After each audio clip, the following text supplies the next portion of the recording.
My name is Avni. I'm a bioinformatics systems analyst at the Genomics Institute at UCSC. So today we will talk about Dockstore and a few related concepts to Dockstore like containers and workflow languages. I will also share some helpful resources to get you started with how to write a workflow. And then finally, how you can use Dockstore to find and use workflows from the community. What is Dockstore? You can think of it as an app store for bioinformatics. More formally, it is a platform for researchers to share, find, and reuse scientific workflows.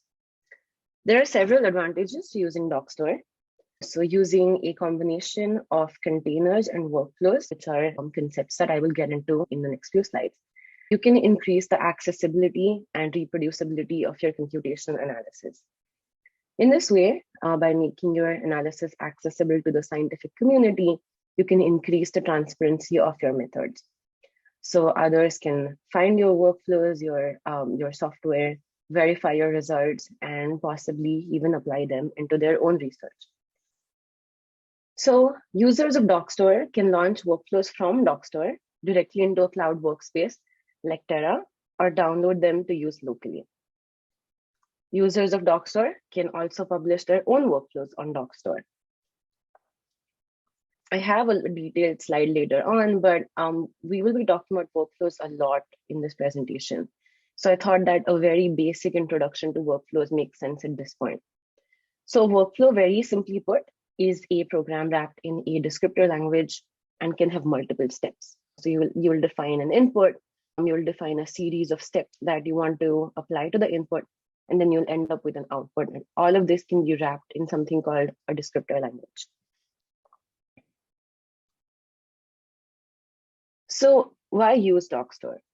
You may have heard about the FAIR guiding principles before, but for a quick summary, it is an acronym for findable, accessible, interoperable, and reusable.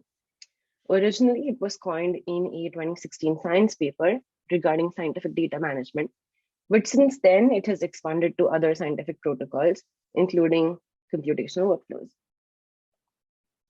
So workflows can also be thought of as a piece of scientific data.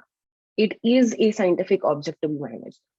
It is a representation of the scientific methods that you have used to reach some type of scientific conclusion using scientific data. Hence, it is important to keep track of workflows in an effective manner. Specifically, why do we care about being fair with respect to workflows? It is not only because it makes it easier to cite your work and get recognition for it, but it also makes it easier to reproduce your results, just by others, but also by yourself.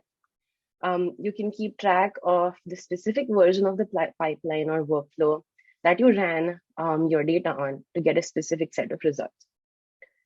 Fair practices by nature tend to be good software development practices, and having these open source products promotes collaborative efforts and can be very helpful for the bioinformatics community in the long run.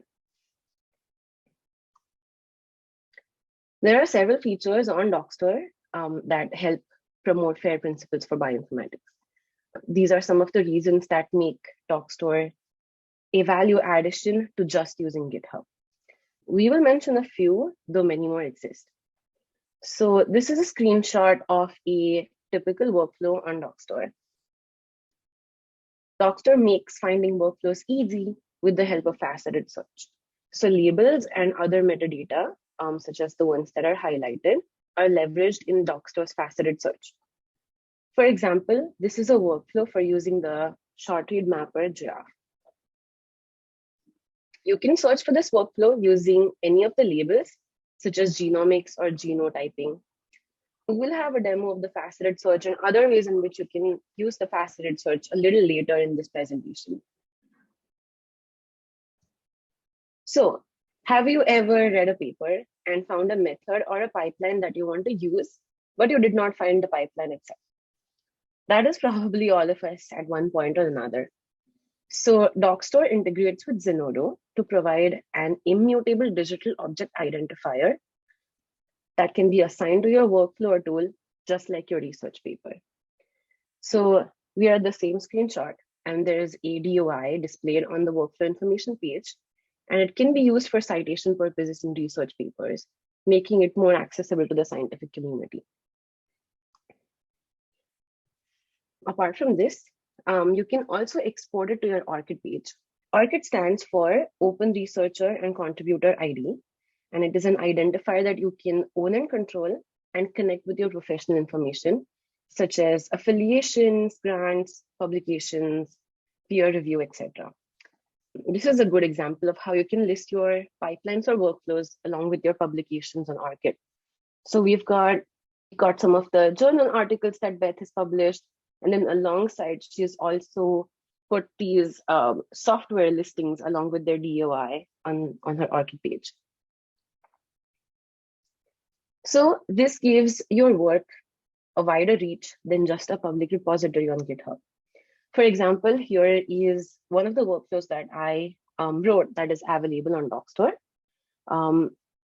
And it has a associated immutable DOI via Zenodo, which is listed here. And it was exported to my ORCID profile, and this is what it looks like under my works section.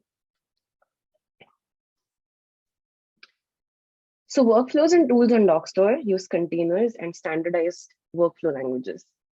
Containers allow the workflows to be self-sufficient, and the workflow languages are recognized by multiple platforms. This allows your work to be interoperable on multiple platforms. Dockstore leverages GA4GH standards for sharing workflows. GA4GH, which stands for the Global Alliance for Genomics and Health. Dockstore provides a launch with button to enable users to launch the workflow of choice to one or more cloud platforms. So Dockstore is currently working on launching a button which will be specifically for eLwazi. And I will have a mock-up of that in a couple of slides. So this is what it would look like. Very exciting, and it will be launched really soon. Have you ever also found a paper that you want to use? You also found a pipeline that you want to use that is associated with the paper, but it has no test data to run it. It happens too often and it's short. So Dockstore supports the inclusion of JSON and YAML files in the entries itself to provide sample data for workflow and tool entries. So you can use these files to configure inputs when running a workflow using a workflow executor on your local machine or on the cloud infrastructure or on Terra. So this makes your workflow reusable. This is a screenshot of a JSON file with a bunch of input data, and they are linked with the Google storage bucket links that connect you to the test data that you can use to run this workflow. So you can use this JSON file to kind of get an idea of how the workflow will run, do like your own playing around with it before you can use your own data to run the same pipeline. So to understand how you can use Dockstore better, we'll talk about a few things. First of it being containers. So containers are a useful technology via which you can skip installing each piece of software on your computer. So what is a container? Imagine that you can have a box that you can put a piece of software and everything that is required to run it in that box. Then you can just plug that box into your computer and run it, essentially being able to run everything that you had put into this box. So for example, if you are trying to run a Java program like FastQC to analyze the quality of read data, a C program like DWA to map your reads to a reference genome, and a Python program like DeepTools to plot coverage. So normally you would have to install Python, C, and Java in their appropriate versions on your machine. So this normally entails you download the installer on your machine, go through the steps manually, or maybe install through the command line in a series of commands. Then you have the programs on your computer, any other dependencies that they may have, and then you can go through the steps one by one and analyze your data. With a container, you can put Java, C, Python, any other dependencies, along with these programs themselves into a container. So with a container, you can put all of these programs and their dependencies into a container. Now you simply have to install the container on your computer and you're ready to go. This is a very simple way of explaining what a container can do. And there are many more advantages to using a container. So let's go over a few common use container concepts. Now the terms image and container are often used interchangeably, but there is a slight distinction. So an image is the package of code with all of the dependencies at rest. But on the other hand, a container is the running image. When you create this isolated software environment with all of the applications and its dependencies all together, that's when you can call it a container. And you also hear this term Docker a lot. And Docker is simply a popular container technology. Now, Dockstore itself does not host images, but rather indexes image registries. There are many image registries. Docker Hub specifically hosts Docker images. And the official images on Docker Hub are regularly updated and scanned for vulnerabilities. Biocontainers has maintained images specifically for bioinformaticians. So it's a good place to start if you want to find a bioinformatics related container and reuse it instead of writing one from scratch. And then the other popularly used registries are Quay.io and GCR, which is Google Container Registry. So what are the advantages of using containers? First is installation problems. So perhaps the software that you want to run was built on a different OS, or the installation document is unclear or out of date. If a container image is available, you can have the software plus the OS installed so that the users don't need to worry about installation. Dependency problems. A software may require a different version of Java or Python than what is available on your machine. Or maybe you have multiple programs that you want to run on your computer, but each of them rely on the same program like Java, but different versions. So using containers resolves these issues by isolating environments that are needed for each software that you want to run. Portability issues. So things might work on your system, but they may not work on the one used by your collaborator. So instead of having to support multiple systems, you can simply use a container. So where can you use containers? On your local machine, you just need to have the program installed required to run the container, such as Docker or Singularity, and then the image itself. This may be an easier option if you're not familiar with cloud and cloud-based ecosystems, but you could run into limitations with computational capacity on your machine. You can utilize the cloud infrastructure by creating an account with GCP or AWS. You could also use a cloud-based ecosystem like Terra to run your analysis. So Terra, if you haven't used it already, it is a cloud-native platform for researchers to access data, run analysis tools, and collaborate with other researchers. And it has a really great UI that you can start with if you're new to using the cloud. So learning to use the cloud may take some time, but it allows for a wide array of computational capacity as well as access to publicly available data corpus. You could potentially also use your institution's HPC. Now, this may get tricky, but it may be useful in the case of restricted use data that is only available on the institution's HPC. For example, Docker generally can't be run on HPC since it requires root privileges. But you could use Shifter to call a Docker container. Shifter works by converting Docker images to a different format that can then be distributed and launched on HPC systems. So what next? Containers are great. They tell us how to install software and make it portable, but they do not tell us how to use the software. So this sort of communication gap is solved by workflow languages. So what is a workflow? It is a human readable language that can be used to communicate with the container and describe how to run your analysis. There are three important concepts that you need to be familiar with before you can understand what a workflow is and how you can use a workflow language to write workflows. So first are containers. We already discussed containers in the previous slides, but to quickly recap, a container is the package of code with all of its dependencies which allows for portable software that runs quickly and reliably from one computing environment to another. Second is the descriptor language. A descriptor file is written in a workflow language used to describe how to run your work pipeline. Basically, a descriptor programmatically outlines what to actually do with the software that you have just packaged up in a container. You can define which containers to run, which steps to execute, and in what order. And you can also define the metadata associated with the workflow. And lastly, you can also define parameters such as input and output and the compute setup associated with the workflow. I do want to emphasize here that in the descriptor, you are only defining the parameterized values. The last component, which we will talk about next, the parameter file, actually plugs in these values. So the parameter file, like I just said, is where you concretely specify what to fill in the placeholders that you have defined in the descriptor. It is generally in a JSON or a YAML format. In the parameter file, you will specify the particular GDS file, like here.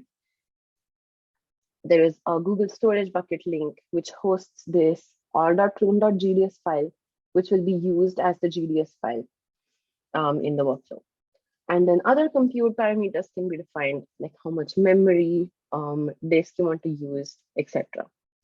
You can also put in a local path here if you're running the workflow locally. So with these three concepts, now you're equipped to get into more details about workflow languages. So before we get into that, one important concept of tools versus workflows. So some workflow languages like CWL and Galaxy, they have a clear distinction between what a tool is and what a workflow is. Currently, Dockstore defines tools and workflows in this way. So a tool can use a single container and execute a single command line program wrapped in a descriptor language. A workflow is usually made up of multiple tools and hence can call multiple containers. The tools are executed in a chained order where the output from one tool can be used as the input to another. Dockstore currently supports 4 languages: WDL, CWL, Nextflow, and Galaxy. Of these languages, WDL, CWL, and Nextflow are container-based languages, and Galaxy workflows typically do not leverage containers. It should be noted that the platforms for these languages, the platform support for these languages is constantly evolving. So both Terra and 7bridges are actively working on expanding their support for other workflow languages. But currently, these are the platforms that are that support these languages, and you can launch into these via Dockstore. So how do you pick a workflow language to use? So is there anybody in your lab or your institution that already use a workflow language? They may be a great resource. So you may want to pick the language that they use because we'll have this great resource in them. Is there a specific cloud workspace that you want to use? See what languages they support. For example, Terra supports WDL, but if you would like to leverage Terra's cloud environment and data corpus, you may want to choose WDL. Is there a workflow available from a paper that you have read and really like? Maybe you can start with that language. And on top of that, if you have access to the workflow descriptor file, that can be a great place to start. So in the next few slides, we will talk a little bit about WDL or workflow description language. Now each language has its set of advantages. There are a few reasons why we've chosen WDL for today. So the Terra Cloud Workspace, which uses WDL to run workflows, supports the eLwazi Consortium. Like I mentioned a few slides ago, Dockstore is working towards a launch with button, specifically to launch workflows into the eLwazi platform powered by Terra. The other reason for choosing WDL is simply that I am most familiar with using WDL and hence better equipped to explain how it works. But I will say that once you understand the overall concept of any workflow language, it is fairly easy to learn other workflow languages. So what is a WDL workflow? WDL, which stands for Workflow Description Language, is a language for writing container-based workflows. It is a human-readable and writable descriptor language, and you can define complex analysis tasks, chain tasks into workflows, and parallelize their execution. So within a WDL file, commands are executed within the task section. So you can define different tasks. Commands are typically written in the bash syntax, and using these commands, you can call programs or scripts from within a container. For example, here we have the BWA mapper and SAM tools and all of their dependencies installed in a Docker container. And you can have a WDL file like this one. So you can call these programs from the command line in whichever order that you prefer. So you will define all of that within these task sections. And the tasks may be chained together in the workflow section to perform a complex analysis. So here I'm giving a bunch of reads as the input. These reads can be given as input to the BWA mapper, and then the BAM files as the output from BWA can be used as the input to SAM tools, and then so on and so forth. And you can finally get a BAM file output. So WDL can be run using various engines. Cromwell, a workflow management system, is geared towards scientific workflows. It was the first execution engine to understand WDL. The other engines that you can use are Toil or mini-WDL. And WDL can also be launched into various analysis platforms. Like on Dockstore, you can use the Launch It button to launch a WDL workflow in the Terra workspace. But you can also download it to use it on your local machine, on the HPC, as well as on the cloud. So how can you get started with writing modules? I have linked several resources in this slide, and they will also be included in the document that you can start with. So getting started with Dockstore. So I'll go over a few common concepts or like common things that you would do when you get to Dockstore. So how do you find workflows on Dockstore? So you can find relevant workflows using the faceted search option. You can use the search box to search for specific search terms such as viral, like in this screenshot, or VCF, etc. You can choose a specific workflow language, like I've chosen WDL in this case. And you can also choose a specific author or an organization, and it will populate workflows that correspond to all of these options.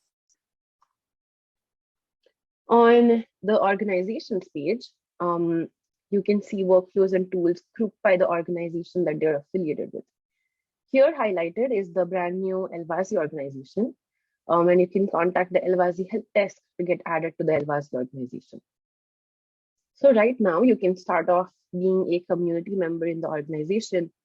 Eventually, if you write workflows and share them on Dockstore, you can be an author or contributor to this organization, and people can find tools and workflows from the eLwazi organization on this page. So how to use workflows on Dockstore? So once you find a workflow that you want to use, you can launch it directly into one of the cloud platforms.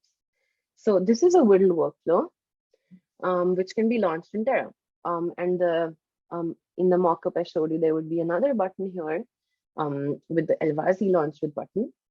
So this workflow here is from the UWGAC Ancestry Relatedness and Association Testing Collection. And in a couple more slides, I'll actually give a live demo of how you can launch this workflow. So if you prefer to run the workflow locally on your computer, you can use the Dockstore command line interface. Dockstore CLI communicates with Dockstore service to launch a workflow and get the status of a running workflow or cancel it. Installing Dockstore CLI and running a workflow requires 5 easy steps like I have shown here. The details of how to do this will also be included in the document that I'll share later. So let's do like a quick demo. So we can go to Dockstore. This is what the homepage looks like. You can go to the organizations page and look at all of the different organizations that are here. For example, we can go to the Broad Institute page. You can see there are a lot of workflows and tools listed here. You can see the members, and you can see the latest updates that have been made here. So in the collections, you can look at workflows that are grouped by the domain or the topic that they are fall under. So like viral genomics, so all of the pipelines that have to do with using viral sequences, or GATK best practices workflows, and so on.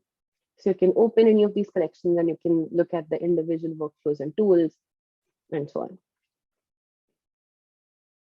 If you go to the next page, we have the eLwazi organization. Right now, it's brand new, so there is nothing on there yet. But it can get added as a community member, and then eventually you can add your own workflows to the collection. Next, let's look at the search page. So like I mentioned, here is the faceted search page. So there are all of these facets that you can use to find a specific workflow. So I have a specific workflow in mind that follows the best practices prescribed by Dockstore. It was written by Ash, a fellow bioinformatics systems analyst here at UCSC. And it is a simple workflow to convert a VCF file to a GDS file. So we will search for the term VCF. I know the author is Ash, so I can select his name and then look at the list that comes up. So here is the VCF to GDS WDL that I want to use. So you can see that it is a WDL. You can see that there is a connection to the source repository, which is on GitHub. So you can click on that and you'll be redirected to the GitHub. It has a detailed README, which also gets populated under the workflow information section here. You can actually even look at the files themselves. So if you go to the files tab, you can look at all of the files that are associated with this workflow. So there's the WDL file. If you scroll down to the runtime section for any of the tasks, you can actually look at the Docker file that was used. You can also look at the parameter files. If you go to the parameter files, so here we have two parameter files, one that can be used to run the workflow locally and another one that can be used to run the workflow on Terra. Here we have all of the, we have the test data, so all of the VCF files that can be used as input, and these are Google Storage bucket links. And then other parameters like disk space and memory and so on and so forth. So we could actually go ahead and launch this workflow on Terra. So you can click launch your Terra. So there's the VCF to GDS WDL. You can select an existing workspace or create a new workspace. So here I'm just going to create a new workspace.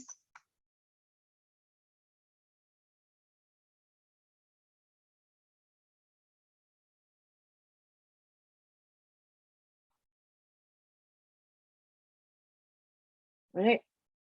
So we are in this workspace now, the eLwazi demo, and we have the WDL file. Now you can either manually put in all of these inputs, or you can simply go back, download this JSON file, and upload it.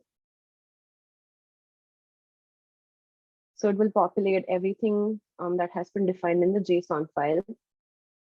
Click on save, and then run analysis.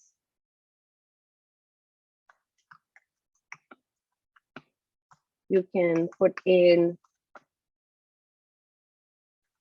comments to help you identify this specific analysis, then click on launch. So you see that in a few minutes, the information will populate. You can see the status is queued. It will start running in a bit. And then you can monitor all of these other like run costs and so on.